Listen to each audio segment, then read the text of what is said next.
Irmãos, nós estamos aí, já quase passamos da metade agora. Hoje nós estamos no terceiro módulo do nosso pensamento a respeito desse tema, Posso, Logo Existo.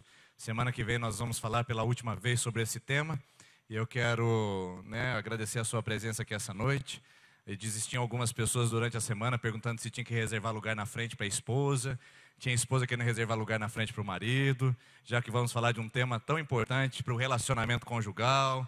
Alguns detalhes que ainda não foram acertados, porque quando você casou com separação parcial ou total de bens, mas você não lembra de ter nada escrito a respeito do Facebook no seu contrato de casamento, não é verdade? E eu acredito que em pouco tempo, se continuar desse jeito, haverão algumas cláusulas dentro do contrato matrimonial a respeito de como deve ser a condução do casamento dentro das redes sociais, em virtude de ser esse um dos grandes provocativos de divórcios, de problemas relacionados aos cônjuges e de problemas relacionados à família também.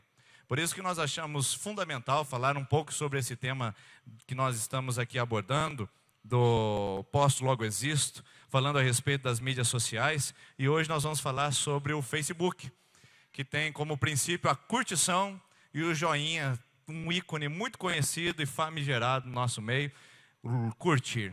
Hoje, dia 15 de maio, nós vamos falar sobre esse assunto. Mas algo importante que nós precisamos, a início de conversa, é que precisamos entender que o mundo mudou, irmãos. O propósito nosso de abordar esse tema não é tornar a igreja um palco de palestras ou um palco de reflexões simplesmente do que acontece na sociedade. Mas o nosso propósito é abordar de uma maneira clara, objetiva, assuntos que são agora corriqueiros no nosso dia a dia. Antigamente se falava muito a respeito de assuntos que agora já não são mais desejáveis de ser visto. Como eu sempre digo, nós às vezes estamos respondendo aqui na igreja corretamente. Às vezes o pastor se prepara e traz uma mensagem que responde corretamente. Ele é ortodoxo na sua ministração. Ele é centrado na abordagem da palavra. Ele responde precisamente o que deveria ser respondido com uma certa consciência e coerência. O problema é que às vezes nós estamos respondendo perguntas que a gente não faz mais. A gente prepara, a gente ministra, a gente fala à igreja e a gente responde a perguntas que você não está fazendo mais no seu banco. Perguntas que você não está fazendo mais na sua casa. Não faz mais no seu ambiente de trabalho. Então, Posso, Logo Existo é uma atualização da mensagem de Cristo para que a gente possa entender o que a Bíblia tem a dizer a respeito dessa forma de ser que a internet transferiu a cada um de nós e que nós ainda muitas vezes não sabemos corresponder e reagir corretamente a ela. Como ser pai num ambiente online? Como você ser mãe num ambiente virtual? Como ser adolescente, jovem, numa pressão midiática cada vez mais intensa? Como ser patrão? Como corrigir as relações empregado-empregador no ambiente de trabalho, quando se fala em respeito de mídias sociais, a respeito da internet que já invadiu o mercado de trabalho também. Como ser igreja em dias como este, onde as pessoas passam a maior parte do seu tempo conectadas? Essas são perguntas que a gente precisa entender que o mundo mudou. E eu costumo fazer uma brincadeira de palavras aqui, que o mundo mudou absurdamente. Antigamente, há uns 15 anos atrás, nós tínhamos conflitos de gerações imediatas. Imediatas não, a cada distância. Por exemplo, o pai ia conversar com o filho. E o filho falava: pai, na sua época, entendeu, pai? O neto ia conversar com o vô. E o vô falava alguma coisa: vô, na sua época era assim. Então os conflitos de gerações eram praticamente estaqueados a cada 25 anos. Então a cada 25 anos havia um conflito de geração. O pai com o filho com o vô, o pai com o avô do neto e assim por seguinte. Hoje a crise geracional, os conflitos de gerações são imediatos. Eles não têm nem 5 anos de diferença. Eles são imediatos. Porque existem adolescentes entre eles que já não estão mais se dando porque já são de gerações diferentes. A cultura deles é diferente, o status social é diferente, a mentalidade é diferente, a tribo é diferente. Os jovens já não andam mais juntos. Antigamente o jovem ia de 18 até os seus 25, 27 anos. Eles já não conseguem mais coexistir no mesmo espaço. Eles já têm suas tribos, já têm os seus grupos, já têm seus guetos. Então o conflito de geração já é imediato. Hoje um adolescente, por exemplo, com seus 13 anos de idade, que ainda não deu o primeiro beijo, que é chamada de bebê na escola, que está sendo cada vez mais raro, ela é imediatamente criticada e em conflito com a geração de 13 anos que já beijou. Então uma geração que antigamente demorava 25 anos para entrar em conflito, hoje é imediato. Uma adolescente com seus 15 anos de idade, que ainda não teve sua primeira relação sexual, sofre uma pressão imensa da mídia social e também dos seus colegas de sala, seus colegas de turma da escola, para ter a sua primeira experiência sexual. E então, quando ela é virgem ainda existe já imediatamente o conflito existencial e de geração. Existem as de 15 anos que já tiveram as experiências sexuais e as de 15 que ainda não tiveram. Mesma coisa os meninos. Então eles são colocados de lado, eles são escanteados e assim vai acontecendo.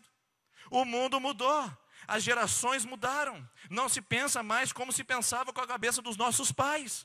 Não se pensa mais como se pensava 15 anos atrás. Eventos como Twitter, WhatsApp, Facebook são eventos grandiosamente, que afetaram grandiosamente a nossa maneira de ser, mas estão presentes, sabe há quanto tempo? No máximo 10 anos. No máximo 10 anos eles fazem presente no nosso dia a dia e a gente já não consegue ficar sem. Aquele dia que o WhatsApp ficou 78 horas bloqueada, quase isso, né? Bloqueado. Muitos de nós ficamos, e agora? O que eu vou fazer sem o WhatsApp? E agora, o que eu vou fazer sem acesso às minhas conversas, aos meus grupos? Eu vou ficar por fora do que está acontecendo no mundo? Meu Deus, o mundo vai passar e eu vou ficar para trás. Então a sensação é de que a gente, com coisas de 10 anos que tem a sua criação, a gente já não consegue mais viver sem. A gente já não consegue mais viver sem. E isso está afetando a nossa maneira de ser. Antes o problema das mulheres, e eu tive que enfrentar isso em alguns momentos ministeriais com pessoas, já há uns 8, 9 anos atrás, onde essas mídias sociais não eram tão conhecidas assim, que o problema das mulheres era a novela. O marido ia no gabinete e falava, pastor, é o seguinte, a minha mulher não sai da novela. É a das 6, é a das 7, é a das 9, e se bobear, vale a pena ver de novo, e assim vai. O problema era a televisão. A televisão provocava um distanciamento conjugal e um conflito interno no matrimônio. Hoje a televisão já é praticamente um item em desuso em casa. A gente usa malemar, no vocabulário popular, malemar para assistir os telejornais e um filme quando a gente deseja. Já não percebeu? A informação está no seu celular, os contatos estão no seu celular, o entretenimento está no seu celular. O mundo mudou. E parece que a gente está com a mesma forma de pensar igreja, pensar evangelho, pensar educação dos filhos, pensar transmissão de conteúdos da palavra de Deus. O mundo mudou. Existem pessoas que já não carregam mais a Bíblia. Elas usam a Bíblia no seu aplicativo no celular. E existe algum problema com isso? Nenhum. Nenhum. Porque a Bíblia só é palavra de Deus quando ela entra no nosso coração.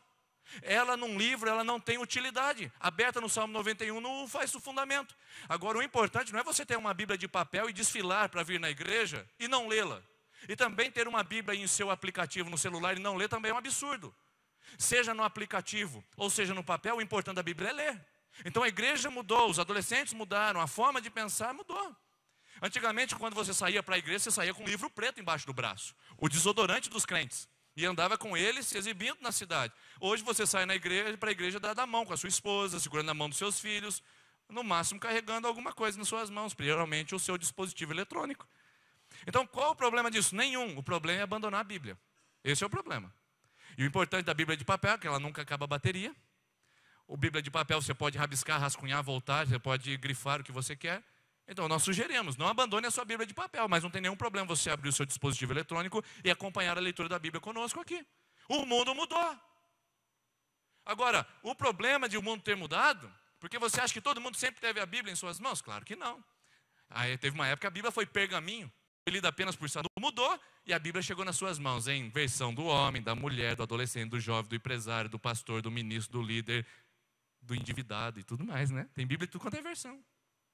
Agora, a verdade que eu gostaria de destacar com vocês é a seguinte. Pode passar para mim, por favor, acho que travou aqui. A verdade que eu gostaria de tratar com vocês é que existe uma diferença entre contextualização e mundanização. A igreja ser contextualizada não significa que ela é mundanizada. A igreja contextualizada não significa que ela abre precedentes para negociar o evangelho. Nós não vamos negociar o evangelho. Nós não vamos abrir a mão da essência. Nós vamos abrir mão da forma. A forma muda, a essência não. Ser contextualizado é ter uma linguagem que afeta o nosso mundo hoje. Ser contextualizado é ter uma equipe de louvor que afeta a nossa geração hoje. Ser contextualizado é ter programas que atendem a nossa geração hoje e que respeite a geração de ontem. Como, por exemplo, olhar as pessoas que estão na melhor idade, olhar as pessoas que não têm tantas facilidades de locomoção. E isso é ser igreja. Mas a gente não pode fazer um esquecendo do outro. Isso se chama contextualização. A gente contextualiza a mensagem, mas a gente não negocia. Pecado continua sendo pecado. Afastamento de Deus ainda continua sendo afastamento. Religiosidade continua sendo religiosidade. Porém, nós falamos num contexto diferente. Uma igreja mundanizada é aquela que diz: está liberado, pastor. Então, se a gente está contextualizado, já pode, então, se a gente está mundanizado, pode namorar no quarto, não é verdade, pastor, com a namorada? Pode sair tomar para uma balada, né, pastor, é verdade, estamos mundanizados.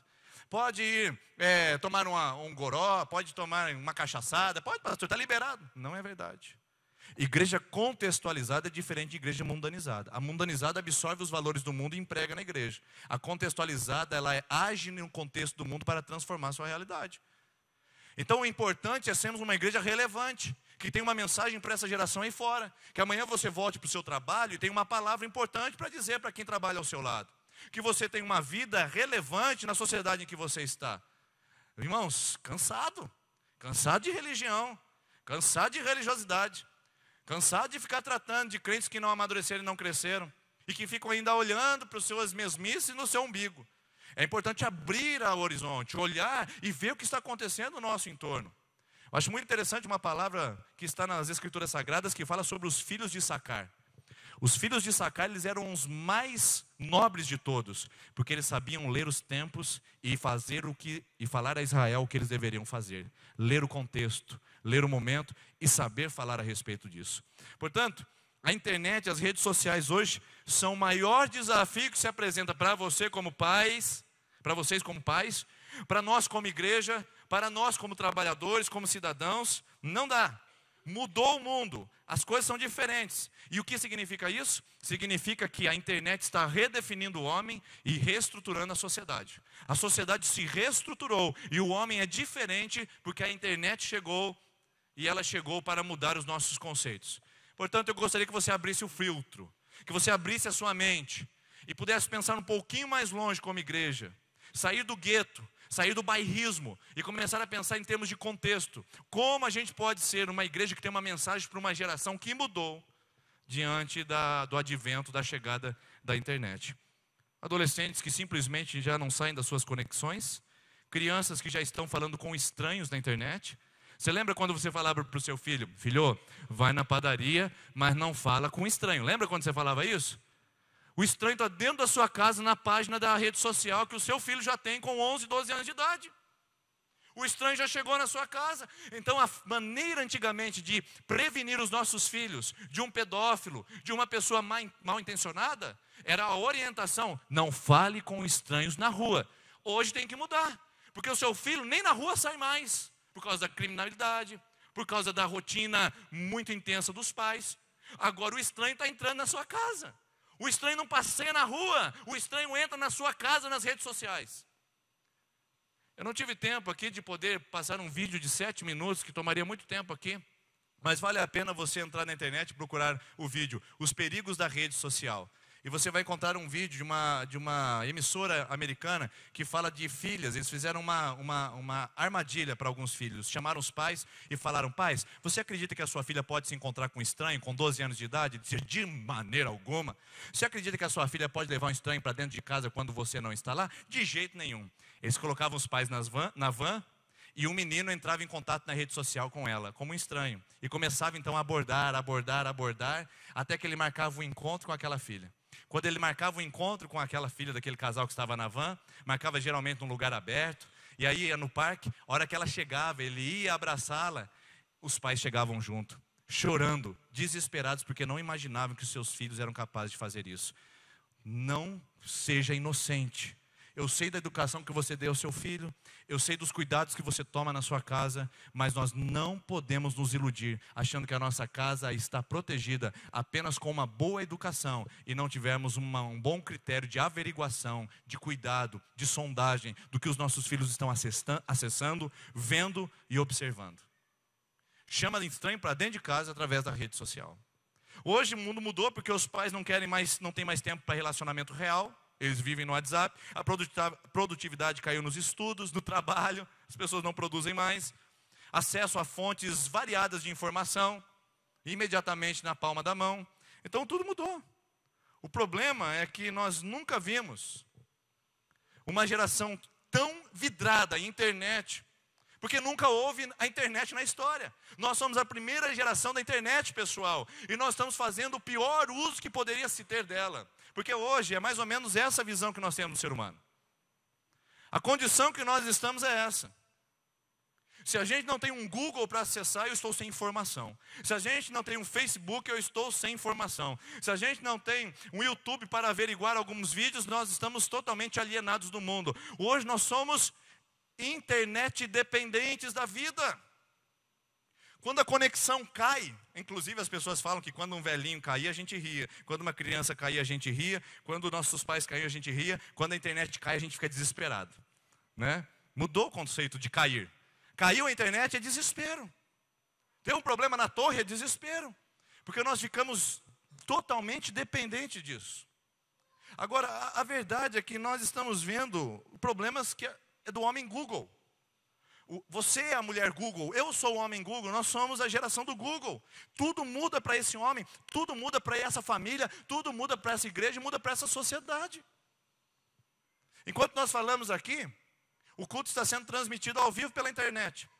Uma informação dada aqui, errada, chega na internet e as pessoas acessam e dizem: pastor falou errado semana passada, hein?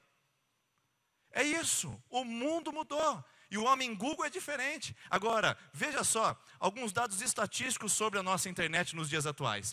3 bilhões de internautas hoje, que são chamados de usuários no mundo. Antigamente a gente falava que o usuário era usuário de cocaína, de maconha, de haxixe, né? Hoje o usuário é usuário de internet. 3 bilhões de internautas no mundo, metade da população mundial praticamente. 10% dessa grande massa são viciados em redes sociais. 10% são viciados. Desses 10% de viciados, 5 milhões vivem no Brasil. Estima-se que 5 milhões de viciados em internet, não em drogas, tá? Em internet estão no Brasil. E pode ser que seja você, pode ser que seja sua esposa, pode ser que seja o seu filho, ou pode ser que seja seus pais. 5 milhões de viciados estão no Brasil hoje. Se esse número está aumentando. Nós somos a nação que tem o maior tempo online do mundo. Nós passamos conectados em torno de 9 horas por dia. Irmãos, quando eu vi essa pesquisa, eu achei mentira. Eu fui pesquisar em outras fontes. E nós estamos realmente ranqueados. O terceiro país que fica mais online no mundo é o Brasil. A média de 9 horas por dia. Sabe o que isso significa? 1/3 da sua vida você está online. 1/3. Antigamente tinha uma propaganda que falava assim: escolha bem o seu colchão, você passará 1/3 dele sobre ele, 1/3 do seu tempo sobre ele, né? Hoje 1/3 da nossa vida a gente passa também nas redes sociais. E onde está o outro 1/3? Está diluído entre trabalho, que a gente acessa constantemente, e também em casa.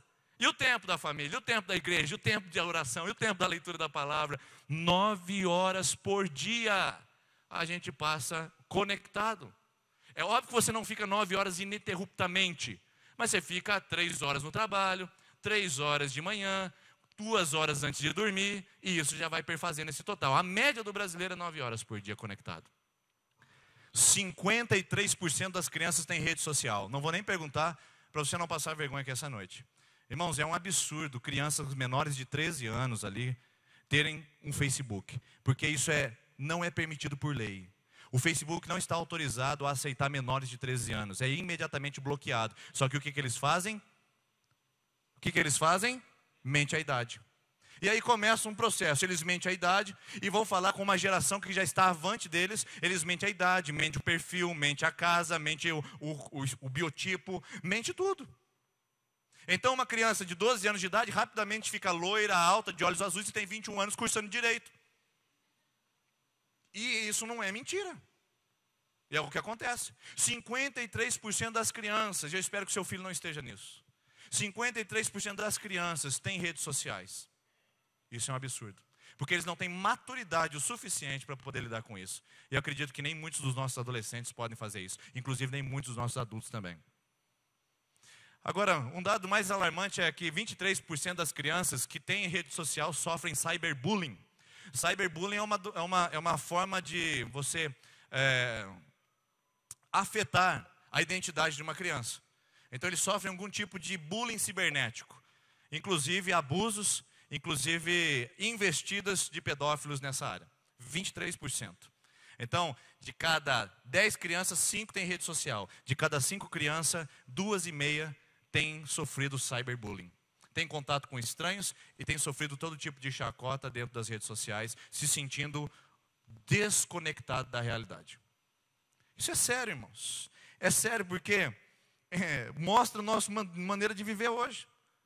Inclusive, essas 9 horas por dia foi dado como notícia num jornal muito conhecido, porque daí eu fui pesquisar e encontrei o R7, né, que é da Rede Record, e que trouxe essa informação. Você pode averiguar depois para confirmar. Mas agora, talvez você esteja assim, mas pastor, será que eu sou um viciado em internet? Vamos ver os sintomas de quem é viciado em internet? Primeiro lugar, quem é viciado em internet tem preocupação constante. Preocupação constante. Eu viajei com um grupo de adolescentes para Machu Picchu, no Peru, né? E de uma escola lá em Dourados, nós fomos em 18 adolescentes e mais 2 professores. Quando nós chegamos lá, vocês precisam imaginar a doideira por um Wi-Fi. É mais ou menos assim, eu não estou com meu celular aqui, mas é mais ou menos assim, vou ilustrar para vocês. Eles chegavam no aeroporto e ficavam: você pegou a senha aí? Você pegou? Está dando sinal seu aí? Você conseguiu? Como é que você pegou? Chegava no ônibus, tem Wi-Fi no ônibus, tem Wi-Fi no ônibus, tem Wi-Fi. Então, a necessidade de poder estar conectado. Por quê? Quando eles estão offline, significa que o mundo está rodando e eles estão perdendo o mundo. O mundo está girando e eu estou perdendo o mundo. O viciado em internet, e quando ele está offline, ele tem uma preocupação constante. Meu Deus, as coisas estão acontecendo e eu não estou sabendo. Então, chegava no hotel, a coisa que mais acontecia era cada um com o celular, postando as suas fotos da viagem, as fotos do avião, as fotos dos lugares turísticos. E a gente estava lá em Machu Picchu, mais de 5.000 metros de altitude. A gente estava lá naquele lugar, e eles querendo pegar o Wi-Fi no Machu Picchu, irmãos. As coisas que não dá para entender. Por quê? Porque eles tiravam uma foto daquelas coisas mais lindas que a gente via lá e queriam postar imediatamente. O mundo estava girando, eles precisavam estar conectados. Então o viciado em internet, quando ele está offline, ele sente que ele está perdendo o mundo. O mundo está passando e ele está ficando fora. Seria você um viciado? O viciado em internet, ele tem necessidade de excitação. A palavra excitação aqui não é erotismo, tá? Não significa erótica. Excitação é o seguinte: nossa, que vida chata, hein? Sem Wi-Fi, sem conexão. Nossa, que coisa mais sem graça. E no sítio do vô, capaz mesmo, lá não pega Wi-Fi. Você sofre isso, não sofre, pai? Qual foi a última vez que você conseguiu levar o seu filho adolescente para o sítio do vô? Porque lá não pega Wi-Fi. Tem vô colocando Wi-Fi no sítio para levar os netos. Não é verdade? Tem, está acontecendo. É um fenômeno. É um fenômeno. Necessidade, porque a vida é sem graça, sem conectividade. Não tem prazer. Não tem alegria. Tem que estar conectado. É onde tudo acontece. Irritabilidade na privação. Quando cai a internet, você já viu, né? Tirou o modem da sua casa, o seu filho já passa pisando duro no corredor. É tum, tum, tum, tum. Né? Falou para ele: olha, esse mês eu não vou colocar crédito no seu celular não, acabou, já chega. Já fica bravo, porque ele fica irritado na privação. O mundo está acontecendo, então a irritabilidade aumenta. Irmãos, o meu pai, ele era fumante até os seus 49 anos de idade, quando ele precisou passar por uma ponte de safena. Depois disso ele parou de fumar. Mas até os 49 anos de idade, ele queria parar de fumar. 3 dias depois eu falava para o meu pai: pai, pelo amor de Deus, fuma. Fuma, que ninguém aguenta o senhor dentro de casa. Ninguém aguenta mais o senhor. Meu Deus, fuma, pai. Porque a irritabilidade do viciado, daquele que é dependente químico, é imensa quando ele se vê em abstinência. E a internet é a mesma coisa. Ficou em abstinência, ele fica irritado. É vício. Vamos lá, o que mais? Fuga virtual dos problemas reais. Então, quanto mais problemas na vida, mais virtual a pessoa fica. Seria você esse caso? Quanto mais problemas no trabalho, mais online você está. Quanto mais problemas na sua família, mais você se fecha no quarto com o seu celular. Fuga virtual dos problemas reais. Um outro problema: piora dos contatos sociais reais. Não tem conversa, não tem contato, não tem relacionamento. As pessoas ficam tudo no ambiente virtual. Falta de interesse nas atividades. E aí, vamos jogar bola? Não dá para jogar bola. Hoje, pessoal, eu estou querendo montar um time aqui na IPI de Sertanópolis, já faz desde que eu cheguei aqui. Não consegue montar. O povo não joga bola mais. Não joga bola. Os nossos vai em acampamento, antigamente é aquela briga. Eu primeiro. Vai em acampamento hoje de 150 jovens, você não consegue montar um time de 12, 6 para cada lado. Porque não existe esse princípio do lazer, das realidades, da vivência das atividades. Mudou o contexto, não mudou? Há 10 anos atrás a gente brigava para jogar bola, hoje a gente não encontra gente para jogar. É impressionante. Vamos fazer um passeio? Ah, não. Vamos lá no lago? Não, não vamos. Porque o mundo virtual se tornou mais atrativo do que isso. Perda de produtividade na escola e no trabalho. A pessoa, ela tem uma grande perda na sua concentração. Ela não consegue estudar bem, trabalhar bem, porque ninguém faz duas coisas bem ao mesmo tempo. Jovens que ficam assistindo os seus programas no YouTube até altas horas da noite e só vão dormir depois, às 2 da madrugada, e às 6 da manhã tem que se levantar para ir na escola, ninguém aguenta. Concentração, memorização fica mínima. Jovem, adolescente que quer memorizar, quer passar no vestibular, tem que dormir 11 horas da noite. Descansar 8 horas para poder aprender mais. A memorização vem pelo descanso mental, pelo descanso e o repouso do corpo. Então, eles vidrados na internet, tchau pai, boa noite. Eles partem às 11 horas, mas vão dormir às 2 da manhã, teclando. Então a produtividade é mínima. Pessoas que não conseguem separar trabalho e internet e ficam totalmente desconcentradas no trabalho, visitando o mundo virtual. E aqui tem uma palavra interessante, que é desse sociólogo, que é onde ele vai abordar esse problema do vício da internet e como a internet mudou a configuração humana.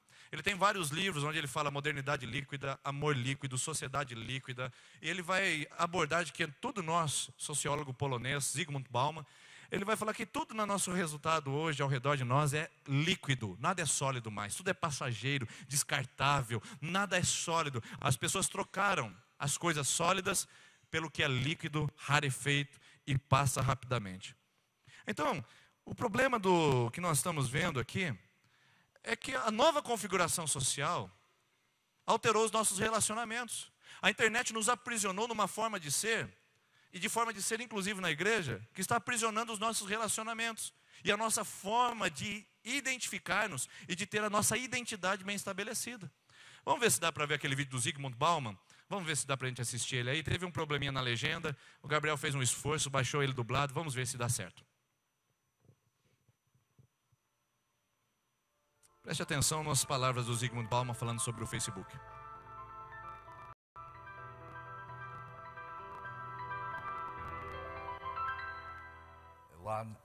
Um viciado em Facebook me segredou, não segredou de fato, mas gabou-se de que havia feito 500 amigos em um dia. Minha resposta foi que eu tenho 86 anos, mas não tenho 500 amigos. Eu não consegui isso. Então, provavelmente, quando ele diz amigo e eu digo amigo, nós não queremos dizer a mesma coisa. São coisas diferentes. Quando eu era jovem, eu nunca tive o conceito de redes. Eu tinha o conceito de laços humanos, comunidades, esse tipo de coisa, mas não redes. Qual a diferença entre comunidade e rede? A comunidade precede você. Você nasce numa comunidade. Por outro lado, temos a rede. O que é uma rede? Ao contrário da comunidade, a rede é feita e mantida viva por duas atividades diferentes. Uma é conectar e a outra é desconectar.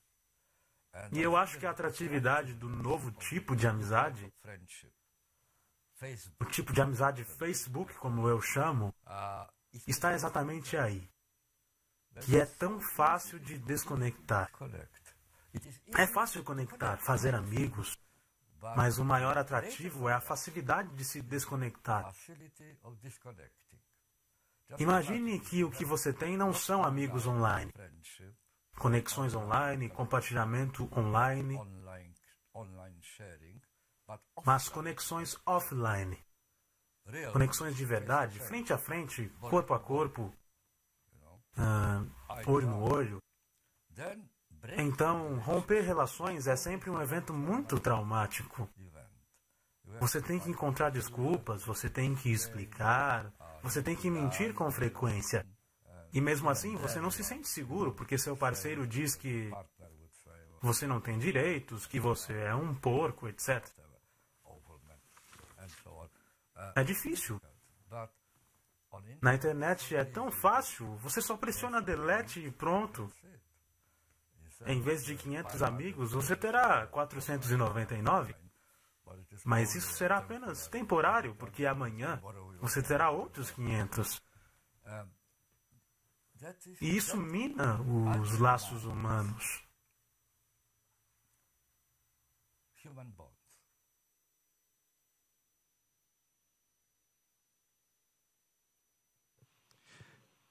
Você prestou atenção no que ele disse? A diferença entre redes e comunidades? Rede é a palavra inglesa que ele traduziu aqui para network. É uma palavra presente no seu mundo de trabalho hoje. O que você precisa? Eu preciso fazer um network. A gente não tem mais relacionamentos, a gente tem rede de relacionamento. A gente tem network. Comunidade é diferente. Comunidade eu entro e passo a existir na comunidade que já existia antes de mim. Então eu tenho um histórico cultural, uma bagagem que faz parte da minha história, onde eu me identifico e reconheço a minha comunidade. O network é a partir de mim. Eu faço como eu bem entendo. Eu manipulo e manobro como eu bem quero. Agora, o mais interessante é o que você pode fazer com as amizades. 500 amigos em um dia. Ele tem 86 anos, o Bauman, e não tem 500 amigos. 86 anos de idade, ele não conseguiu fazer 500 amigos. E os nossos jovens conseguem fazer bons e grandes amigos pelo Facebook, entre aspas, bastante, aliás, em alguns dias de conversa e de convite. E de chamar alguém para fazer parte da sua rede. Então, o que a gente precisa entender disso?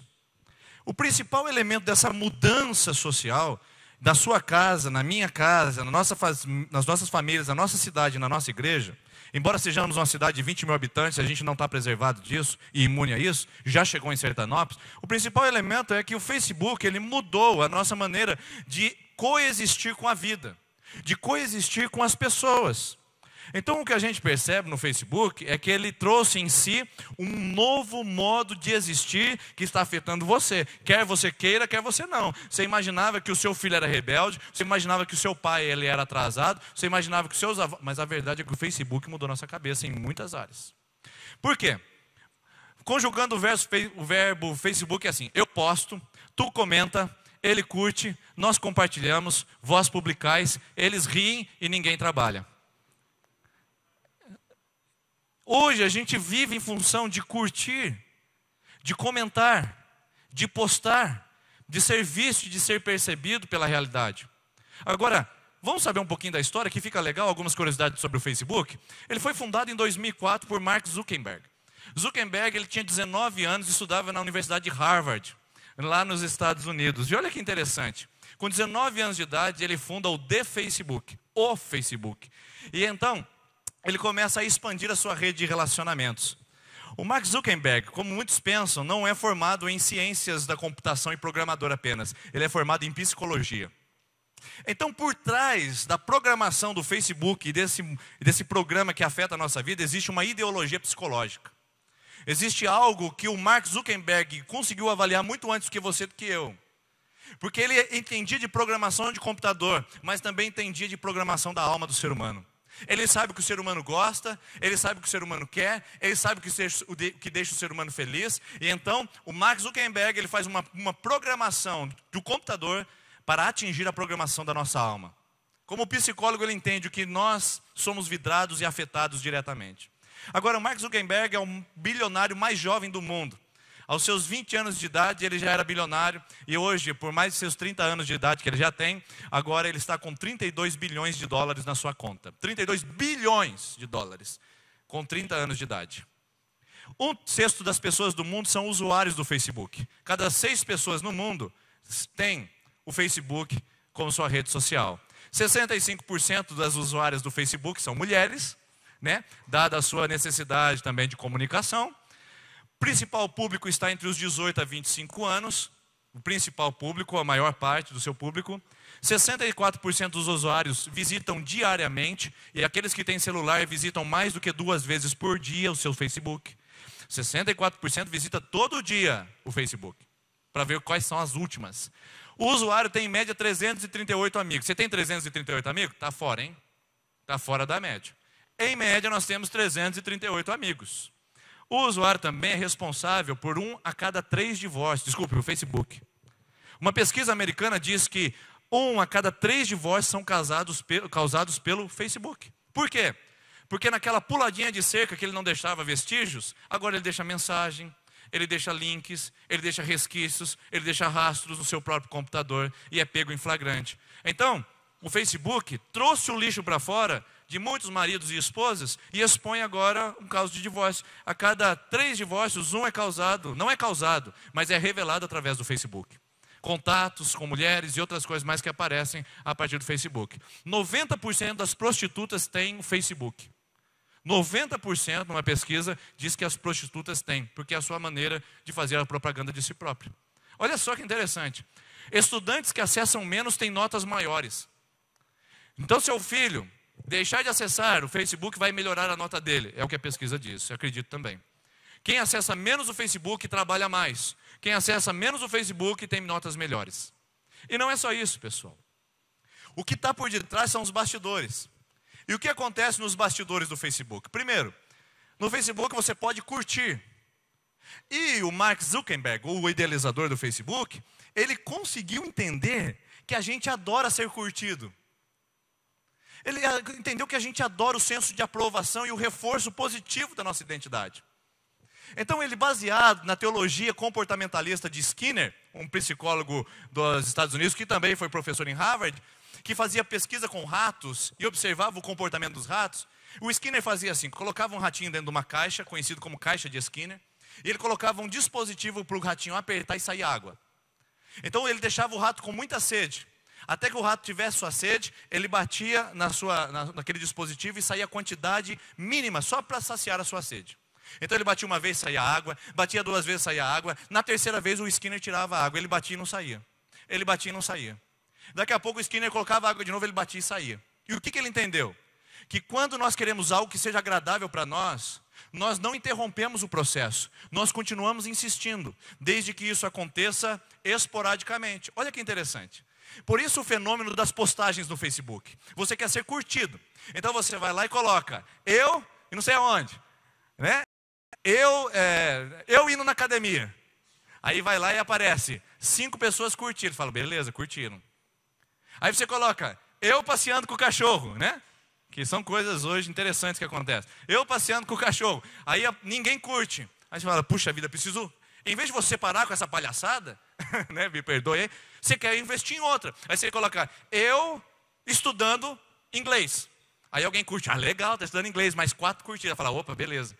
Aí ela posta uma outra que não tem curtidas. Aí ela continua no processo, por quê? Porque a alma humana, ela depende do senso de aprovação. Ser aprovado nos faz tornar agradáveis. E esse sentimento nos torna alegres, felizes e tranquilos. Então o fenômeno curtir é um fenômeno psicológico, não é um fenômeno da internet ou do mundo virtual. Quando as pessoas curtem o que você posta, quando curtem o que você compartilha, significa que você está sendo aprovado pelo seu grupo social. E sendo aprovado pelo seu grupo social, você está se favorecendo e sendo totalmente tocado no seu ego. O Facebook é narcisista. E ele sabe que nós somos narcisistas. Por isso o fenômeno das selfies que nós vamos falar daqui a pouquinho aí. Mas o primeiro fenômeno é o fenômeno de curtir. Você poder curtir, é uma alavanca que nos leva a nos sentirmos melhores. É como o ratinho que bate para beber água. Eu quero me sentir melhor. Quem sabe alguém me aceita. Então você já percebeu que a maior jogada do Zuckerberg no Facebook é colocar o botão curtir? Só tem um joinha lá. Se você vê uma palhaçada, uma coisa que sem graça, você não tem chance de descurtir. Não tem um botãozinho de descurtir? Tem no Facebook? Só tem o botão curtir. Aperte curtir, beleza. Então você não pode descurtir. Desculpe o neologismo, mas é não curtir, tá bom? Em inglês é dislike. Você não pode dislikear. Você tem que curtir. Ou você não fala nada. Então o Facebook mexe com o nosso ego, porque quando você posta, a pessoa não tem outra opção, a não ser curtir ou ficar em silêncio. Então você não sabe quem desaprovou. Eu na academia, eu com meu novo decote, né? Essas coisas absurdas que a gente ouve falar. Ninguém coloca lá descurtir, mas só tem a opção de curtir. Então essa é a alma humana, o curtir. Agora é interessante, né? Que quando você coloca o seu curtir, tem um fenômeno. Acontece o comentar. Então outro fenômeno do Facebook é poder comentar. O que significa isso? Significa que isso diminui meu nível de solidão. Quando eu estou escrevendo, comentando para alguém, eu estou com alguém. Quando eu vejo o comentário de alguém, alguém me viu e me percebeu. Agora, o mais interessante do comentário não é só isso. O comentário é narcisista porque eu comento quem eu quero. E eu aceito o comentário de quem eu quero. A hora que a pessoa coloca o comentário lá, você não gostou do comentário dela, o que você faz? Deleta. Pronto. Fácil e simples de resolver. Antes a gente tinha que lidar com a crítica. Hoje a gente deleta a crítica e pronto. Então, essa é a questão do Facebook, é psicológica. Comentar diminui meu nível de solidão. Comentar significa que eu falo com você quando eu quiser, você fala comigo quando eu quero, eu aceito o seu comentário e você não é obrigado a aceitar o que eu te comento. Pronto. As relações sociais ficaram superficiais porque não existe mais possibilidade de entrar em conflito de ideias. Aí você coloca mais ou menos assim: a gente posta com tanto carinho e amor e ninguém curte, comenta ou compartilha, magoa, né? Você não fica magoado quando ninguém curte? Você não fica magoado quando ninguém compartilha? Poxa vida, você se esforçou para isso, não é verdade? Agora, o outro fenômeno que acontece, além do curtir, comentar, é o postar. O postar é um fenômeno entre aquilo que eu sou e aquilo que eu quero ser. O postar é o abismo entre aquilo que é a minha identidade e aquilo que eu quero que os outros vejam que eu sou. Esse é o problema do postar. O postar é a melhor versão do eu. O postar é o eu em cartaz. Já viu alguém colocando um post, né? Eu acordando às 5 horas da manhã. Né? O cabelo esvoaçado, né? A ramela, é ramela que fala, não sei, remela. Cada um fala no canto do olho, não é verdade? A barba escorrendo aqui, meio ainda seca da noite anterior. Ninguém posta aquele pijamão escrito, né? Vote no TID. Ninguém posta. É? Ninguém, porque o eu tem que ser, é porque a gente usa a camiseta, né, de política para dormir. Eu não sei se acontece com você, mas geralmente acontece. Camiseta de política é muito bem-vinda para a gente poder dormir, né, com ela, pijama. Então, a verdade é que os nossos posts são colocados na melhor versão de nós. O que aconteceu de melhor de mim? O que está acontecendo de mais vibrante em mim? Então há uma lacuna entre aquilo que eu sou e aquilo que eu quero que os outros vejam que eu sou. O que eu sou e o que a sociedade diz que eu devo ser. Houve uma febre, não sei se ainda está nas redes sociais, mas a febre do selfie bico de pato. Já ouviu falar disso? Selfie bico de pato, as meninas geralmente acham. Eu não sei como alguém pode curtir uma foto dessa. Na minha época isso chamava tio Patinhas, Pato Donald, hoje é selfie. Mas olha, eu acho interessante que o nosso selfie mostra um conflito muito existencial. O selfie mostra que você não é você. Você é uma projeção de você. O seu selfie fala assim: eu não sou eu. Eu sou o que eu quero aparecer. Eu sou o que eu quero ser. Então eu crio, ao invés do Facebook, eu crio o Fakebook. Fake é uma palavra americana que significa falso. Fakebook é o livro falso de mim mesmo. Eu coloco a melhor versão de mim, sendo que eu não sou essa melhor versão. Eu não sou essa pessoa. Então, eu continuo querendo que as pessoas dêem um like para que eu possa ser aceito e visto. Esse é o problema. Agora, veja só que interessante. Muita gente não sabe, eu quero trazer essa informação para você. Mas é possível tomar banho, ir para a academia, comer, sem precisar postar no Facebook, meu irmão. É possível viver sem postar no Facebook. É possível viver sem postar para que as pessoas dêem um like. E mais que isso, essa é uma palavrinha que eu vi na internet, achei interessante. Ela falando assim para o ladrão: não, moço, espera um pouquinho, deixa eu postar no Facebook, depois o senhor termina o assalto. Eu quero postar que eu fui assaltada para o pessoal se compadecer de mim, depois o senhor leva o celular. É um fenômeno as postagens hoje. Julga-se que mais de 1 milhão de selfies são postados diariamente só nos Estados Unidos.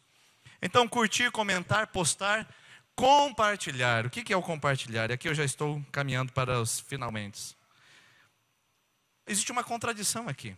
Porque você pode mostrar para o mundo quem você não é através do selfie e das postagens. Mas o compartilhar geralmente não acontece. Você compartilha a sua identidade. Você compartilha inconscientemente aquilo que te toca. Então você compartilha seus prazeres, suas identidades políticas, pessoais, tudo nos seus compartilhares. Olha que interessante. No compartilhar, geralmente você mostra quem você é de fato. E a gente se surpreende. Ela compartilhou isso? Ele compartilhou isso? Porque o compartilhar é mais um ato inconsciente que toca a nossa identidade.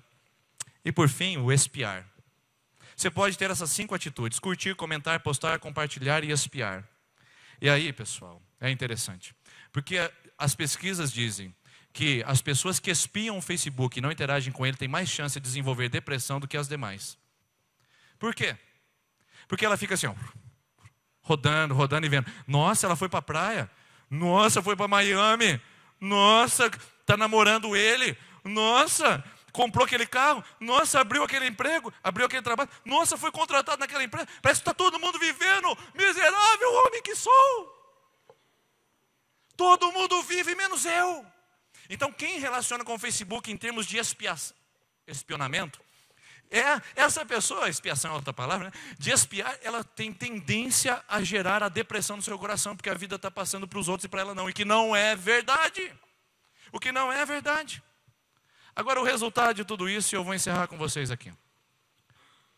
O Zygmunt Bauman fala assim, que com a proximidade virtual de todas as conexões humanas, são mais frequentes e mais banais, mais intensas e mais breves. Hoje você fala com mais pessoas, é verdade, mais vezes, mas mais superficial. Mais intensamente, só que breve, rapidinho. E é o que não desenvolve relacionamento. O vínculo só se dá com tempo gasto com pessoas. Então, as consequências são 2 para a gente encerrar. Quando a gente fala em Facebook, primeiro, é a banalidade nas relações. Deu certo aquele vídeo, Gabriel? Vamos ver esse vídeo para você ver como é que a nossa forma de viver deu errado em virtude do Facebook.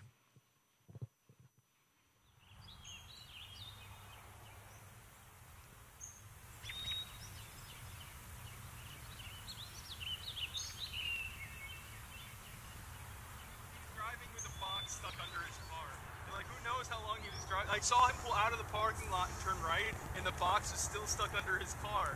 So who knows how long he was driving with that box under his car. I bet he got home, he pulled into his driveway. Out in the sky. I'm not. Wow. Like if you, it's not. I don't think it's real. I don't think it's maybe real. there's a. I see the lineup for cars. It's really wasted. The Empire State Building is like really close to it, so it's a good.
Qualquer semelhança é mera coincidência com a nossa vida. As relações ficaram banalizadas, ficaram superficializadas. Então, hoje, o mais legal de fazer amigo no Facebook é que você pode deletar. Antigamente, quando a gente não queria alguém de amigo, a gente falava para ele, não falava? Ó, cara, é o seguinte, está acontecendo isso, você é assim, assim, assim, eu não estou concordando com esse jeito, eu acho melhor a gente se afastar. Hoje a gente aperta delete e pronto. Resolvido o problema. Antes a gente tinha que lidar com o conflito, mas hoje, na banalidade das relações, o melhor de fazer amigos no Facebook é poder ter a oportunidade de deletá-los. É isso. As relações ficaram superficiais. E aí, a gente acha que as coisas estão acontecendo, quando na verdade, a gente está tendo uma autoimagem distorcida de nós mesmos. Autoimagem distorcida no Facebook. A gente é o que a gente não é no Facebook. A gente pensa ser, mas não é. O problema disso é que essa é a frase que a gente precisa aprender. Lacan, psicanalista francês, disse: a fonte de todos os desejos do ser humano é ser desejado, e ser desejado sempre. Sabe o que você quer e o que o Facebook faz com você? Ele faz você ser desejado, e é isso que você quer. É isso que eu adoro ser. Todos nós temos essa tendência de ser desejado, e o Facebook vai na veia, porque a nossa identidade é construída pela aprovação dos outros. Agora, um texto bíblico interessante é de Gênesis 32, onde diz que Jacó ficou sozinho no Val de Jaboque. E quando ele ficou sozinho, ele teve uma batalha com o anjo do Senhor.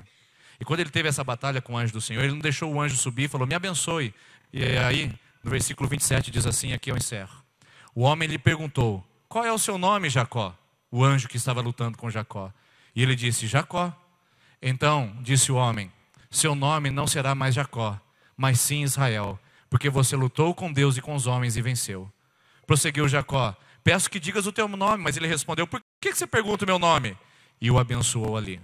Jacó, o nome é mentiroso, traiçoeiro, enganador e nó cego. Esse é o nome Jacó. O anjo vai e fala: quem é você? E o Jacó fala: sabe quem eu sou? Segundo as postagens do Facebook, eu sou Jacó.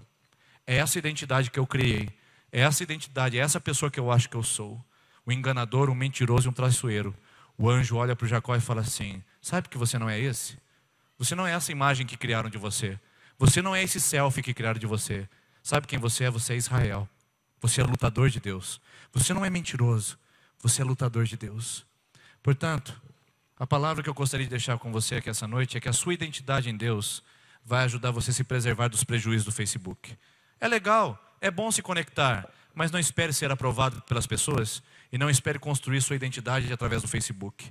Você tem sua identidade em Deus. Você é filha, você é filho de Deus, e é isso que realmente importa. Minha identidade em Deus: eu sou filha, eu sou filho, e é isso que realmente importa. Nenhum problema em ter Facebook, ok? Eu não tenho, mas não tem problema nenhum você ter, desde que você saiba que a sua identidade não é construída nos likes. Sua identidade não é construída nos comentários. Sua identidade não é construída nos selfies, a melhor versão de você mesmo. Sua identidade não é construída nos compartilhar das suas imagens ou das suas preferências. Sua identidade é construída em Deus. Você não é Jacó, você é Israel. E quando você aprender e entender isso, o Facebook será um instrumento de socialização com quem está longe, porque você ainda amará estar perto de quem está perto de você. Você ainda gostará de estar em relacionamento com quem está perto de você. Amém? Vamos ficar em pé, irmãos? Vamos orar? Desculpe, eu passei do horário aqui com vocês hoje um pouquinho, mas era necessário por causa da quantidade de informações. Mas a verdade é o seguinte: eu tenho só uma frase aqui que eu passei, e eu acho que ela ficou meio estranha para você. Tire aquela frase de baixo lá, Jacques Lacan, que na verdade ela não é dele, mas é de um pastor americano que diz assim: Deus não pode abençoar quem você imagina ser, ou quem você quer ser, mas Deus só pode abençoar quem você é. Deus não abençoa a melhor versão de você, Deus abençoa quem você é. Essa é a sua identidade em Deus. E que o Facebook nunca mais vai ser nocivo, nunca mais vai ser um prejuízo na sua casa e na sua família, se a sua identidade for construída nele, em Cristo Jesus. Amém? Senhor, nós queremos encerrar essa noite, Pai, porque nós aprendemos que a Tua palavra nos diz que a maior identidade que temos é no Senhor. E essa identidade que nós queremos construir, a gente não depende do aplauso dos seres humanos. Nós não precisamos ser reconhecidos por ninguém. A gente quer se esconder na fumaça de glória e saber que nós somos filhos amados em quem o Senhor tem o prazer. É o Senhor que nos curte. É o Senhor quem comenta no céu dizendo: viste o meu servo? Viste a minha serva? É o Senhor quem dá as postagens mais lindas a respeito de nós, por causa que a postagem que mais nos dá identidade é a cruz do Calvário, o seu Filho morto para nos salvar. Por isso, Pai, no nome de Jesus, abençoe esses jovens e adolescentes que estão aqui com um desejo de ser aprovado por esse mundo e pela sociedade. Abençoe homens e mulheres que querem ser aprovados no trabalho, na vida, que querem receber, ó Deus, uma curtida, que querem receber um compartilhar. Senhor, nossa identidade está no Senhor, e nós não precisamos das redes sociais para dizerem quem nós somos em Ti. Nós somos filhos amados e assim seremos. Por isso o nosso status está atualizado no nosso Facebook hoje, o nosso status está atualizado nas nossas redes sociais. Somos filhos de Deus, nossa identidade é essa, em nome de Jesus. Amém. Atualize seu status, coloque lá: sou filho de Deus. Tenha você o WhatsApp, Facebook, Instagram ou outros instrumentos como Twitter. Eu coloco: minha identidade, sou filho de Deus. Amém? Boa semana. Semana que vem a gente fala sobre o WhatsApp, beleza? Vamos conversar sobre isso. Não esqueça da reunião aqui, tá?